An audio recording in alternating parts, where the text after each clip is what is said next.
Time now for What the Farage in a bombshell few days of political polling. Reform UK now boast almost half the Conservatives' vote share. That's according to People polling. Meanwhile, another YouGov survey found some 17% of 2019 Tory backers are planning to support their surging rivals instead. Now, the party led by Richard Tice and with GBNews star Nigel Farage as honorary president have 9% of the vote, while the Tories have slipped 1% to 20%.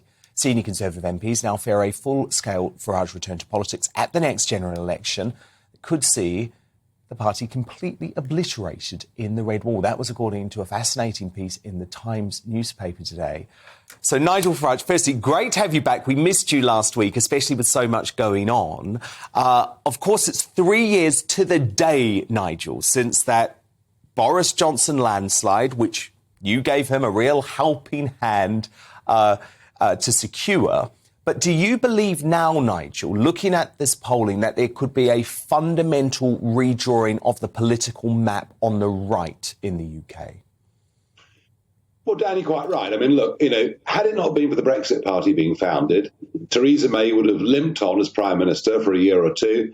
Brexit would never have happened in any form at all, and a second referendum would have been inevitable. So, we did actually pave the ground. Boris would never have been the Prime Minister of this country had it not been for me. And I was more than generous to him, despite my misgivings about the deal in December 2019. However, virtually every hope and promise that Brexit voters, and in particular Red Wall voters, had have been betrayed by the Conservatives since that moment in time 3 years ago tonight. And I mean everything. I mean, can you believe, just for example, today, the National Grid paid 100 times the normal price for electricity just to keep the lights on in this country.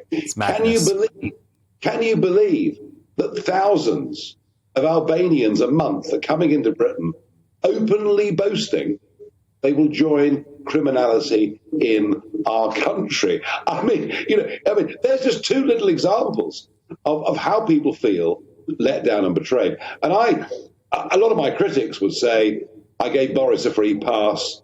Do I regret it? Well, I don't in a way, because at least we got Brexit done to a certain degree. Right now, I think they have let the country down so badly, they deserve the drubbing that is coming to them. As for the acres of media speculation about what I do, well, you know what?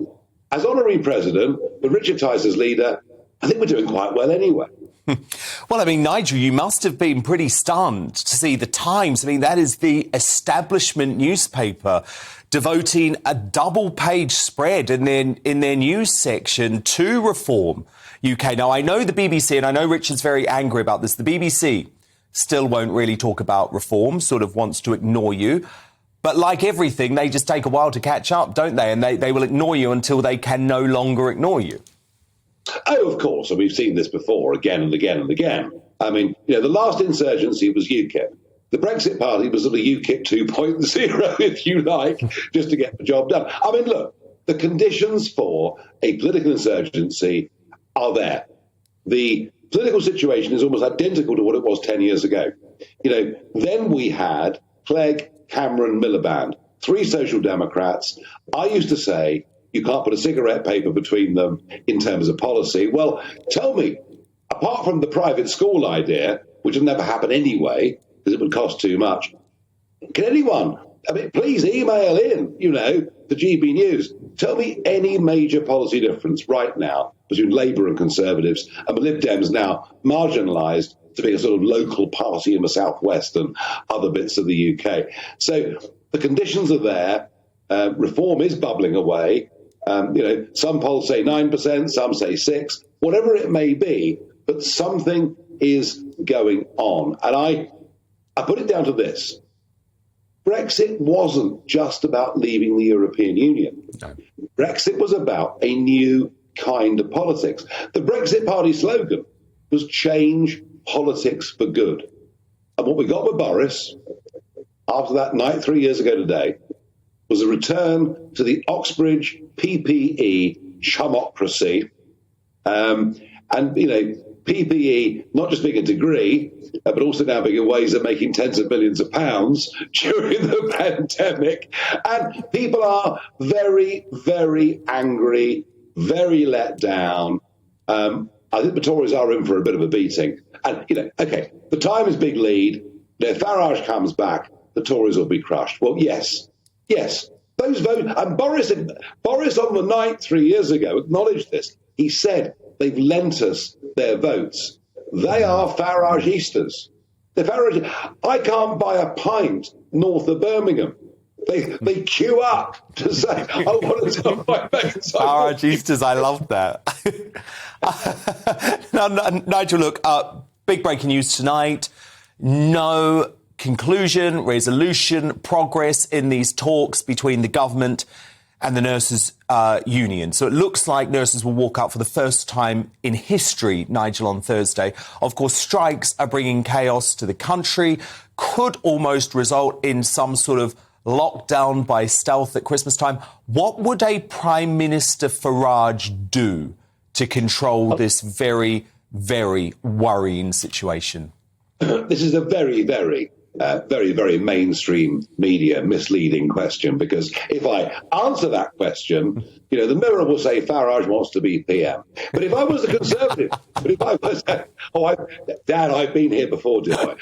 If I was a Conservative Prime Minister, I would say, I'm sorry, after 12 years of Conservative rule, not only do we have inflation, although that's arrived in other parts of the Western world too, but your standard of living on average wages is now worse than it ever was. Your quality of life is worse than it ever was. You can't get a GP appointment. You can't drive anywhere on a Friday and make an appointment on time. You can't afford the holidays that you used to afford. But in an inflationary period, if we match your pay demands, all we do is fuel further inflation. But what we will do is this. We will acknowledge our mistakes. We will acknowledge that ever since the year 2000 under Blair and ever since, we've allowed the rich to get richer whilst you have suffered more and more and more. We are going to raise the level at which people start paying tax to a level that will give the lowest paid the equivalent to an inflation-busting rise. Now, middle earners, high earners won't benefit at all. But take millions of low earners out of the tax system and allow the lowest paid nurses and others to be a little bit better off. And is that a cost to the country? Yes, it is. But given that when we took power, I'm being a Tory PM here, the national debt was 750 billion and now it's 2.4 trillion, it doesn't really matter. Take the lowest paid out of tax and just tell people straight that 10% pay rises for people already earning 40, 50,000 a year can't be afforded. Good idea. I like it. Nigel Farage, great to have you back. And of course, Nigel will be back 7 p.m. tomorrow here on GB News. Thank you, Nigel.